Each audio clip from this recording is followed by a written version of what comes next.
Kitchen की साफ सफाई करना सिर्फ इसलिए जरूरी नहीं है कि हमारी किचन सुंदर दिखे, बल्कि हाइजीन के तौर पर भी जरूरी है, क्योंकि इसका डायरेक्ट रिलेशन हम सबकी हेल्थ से होता है। आज के वीडियो में मैं आपके साथ शेयर करूंगी kitchen organisation and cleaning tips. साथ ही जब किचन की डीप क्लीनिंग की जरूरत हो, उसके बेस पर किचन का डीप क्लीनिंग रूटीन भी सेट कर सकते हैं। जब भी किचन की क्लीनिंग करनी हो, सबसे पहले काउंटर टॉप को खाली करना होता है, क्योंकि जो भी क्लीनिंग एजेंट हम यूज करेंगे, यही वो स्पेस है जो हमारी क्लीनिंग के टाइम पर हेल्प करता है। किचन की क्लीनिंग के टाइम पर पहले ये डिसाइड कर लें कौन सा एरिया क्लीन करना है, क्योंकि आप पूरी किचन को एक दिन में क्लीन नहीं कर सकते, और क्लीन करने की कोशिश भी करते हैं तो एक तो आप एग्जॉस्ट हो जाएंगे, थक जाएंगे, जिससे दूसरे काम पर असर पड़ेगा, और दूसरा ब्रेकफास्ट, लंच, डिनर इन सब पर असर पड़ेगा। ये टाइम से रेडी नहीं होंगे, आप और आपकी फैमिली को आपकी क्लीनिंग के चक्कर में भूखा रहना पड़ेगा, या फिर बाहर से अनहेल्दी खाना आपको ऑर्डर करना पड़ेगा।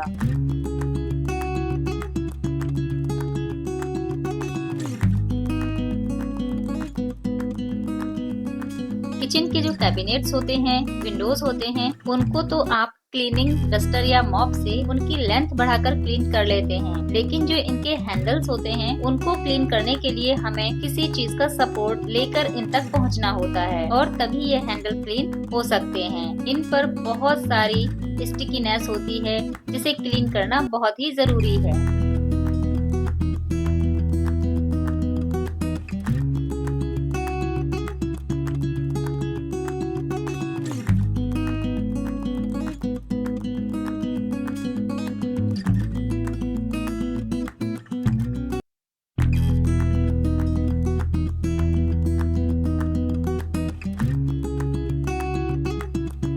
मेरी जो गैस स्टोव के ऊपर वाला ये वाला पार्ट है, वो बहुत ही स्टिकी, ऑयली और गंदा हो जाता है, क्योंकि मेरी किचन में चिमनी नहीं है, जिससे जब भी मैं कुकिंग करती हूँ ये एरिया काफी गंदा हो जाता है और दिखने में अच्छा भी नहीं लगता।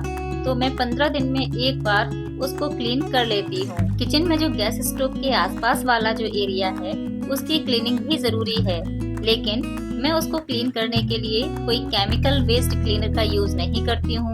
मैं उसके लिए घर में ही क्लीनर रेडी करती हूँ। इसके लिए मैं लेती हूँ थोड़ा सा पानी, थोड़ा लिक्विड डिश सोप और थोड़ा सा विनेगर।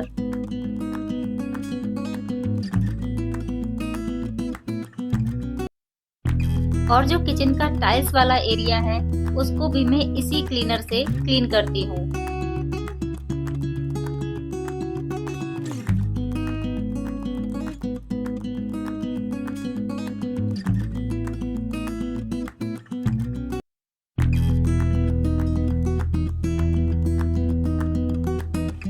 और काउंटर टॉप को भी इसी क्लीनर से ही क्लीन करती हूँ। हालांकि हम काउंटर टॉप डेली क्लीन करते हैं, लेकिन काउंटर टॉप को भी क्लीन करना उतना ही जरूरी है जितनी अदर चीजें, क्योंकि जब हम कुकिंग करते हैं तो कुकिंग के टाइम हम कई तरह की चीजों को काउंटर टॉप पर रखते हैं, जैसे ऑयल कैन, स्पैचुला, घी और भी बहुत कुछ। अगर काउंटर टॉप को ठीक से क्लीन ना किया जाए तो छोटे छोटे कीड़े, कॉकरोचेस वगैरह किचन में आने लगते हैं। तो ये जो क्लीनर मैंने बनाया था, उसी से मैं पूरा काउंटर टॉप क्लीन कर देती हूँ।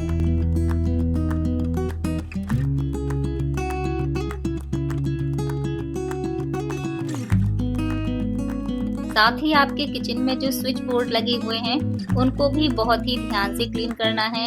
ध्यान रखना है कि आपका क्लीनिंग क्लॉथ वेट ना हो, क्योंकि अगर लिक्विड या फिर पानी उसके अंदर या उसके आसपास कवर में आता है तो करंट लगने के चांसेस बहुत ज्यादा हैं।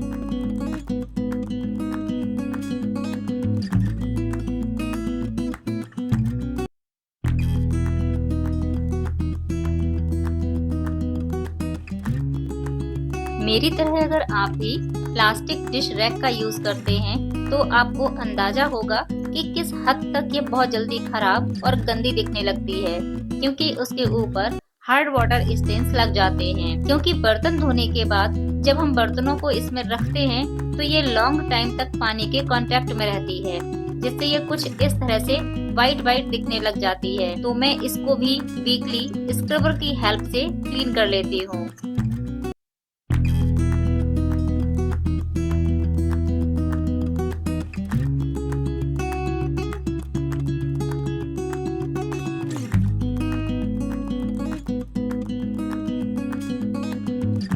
आपके किचन में जो माइक्रोवेव या ओवन है उनको भी आप इस क्लीनर से क्लीन कर सकते हैं, क्योंकि इसमें कोई भी हार्मफुल केमिकल नहीं है। बस आपको ध्यान रखना है कि किसी ऐसे साइड या बर्तन पर स्प्रे नहीं करना है जहां पर आप इसको वाइप ना कर पाएं, और फिर इसकी फंक्शनिंग में भी इन फ्यूचर कोई इशू ना हो। और इसकी ये जो प्लेट होती है उसको आप नॉर्मली जैसे और बर्तन क्लीन करते हैं वॉश कर सकते हैं, ठीक वैसे ही इसको वॉश करके ड्राई होने के लिए रख दें। लेकिन अगर आपको माइक्रोवेव या ओवन अभी यूज करना है तो प्लेट को किसी कॉटन क्लॉथ से वाइप करें फिर यूज करें।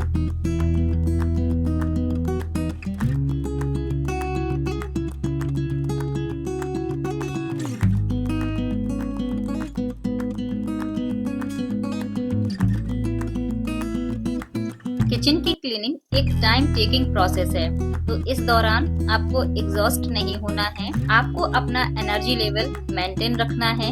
इसके लिए मैं एक छोटा सा ब्रेक लेती हूँ और कुछ भी हेल्दी ड्रिंक्स पी करके अपने एनर्जी लेवल को बूस्ट कर लेती हूँ।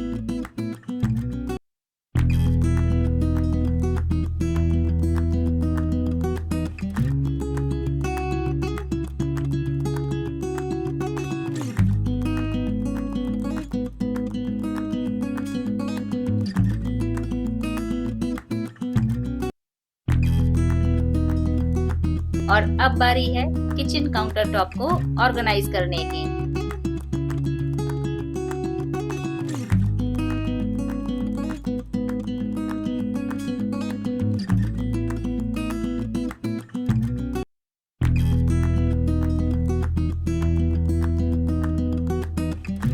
आप जब भी कभी भी किचन की क्लीनिंग करें तो पार्ट पार्ट में करें। एक बार में पूरी किचन को आप उथल पुथल मत करिए। आप एक हिस्से की क्लीनिंग कर लीजिए, फिर उसके बाद दूसरे हिस्से की। इस तरह से आपकी किचन क्लीन एंड ऑर्गेनाइज्ड लगेगी।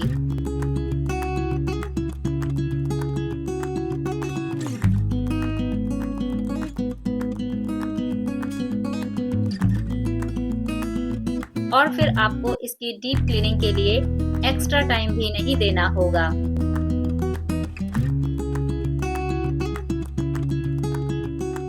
So friends, that's all for today's video. I hope आज का वीडियो आपको पसंद आया हो। अगर पसंद आया है तो चैनल को लाइक, शेयर और सब्सक्राइब करना बिल्कुल ना भूलें। मिलते हैं नेक्स्ट वीडियो में। Till then, bye bye. Always stay happy and healthy.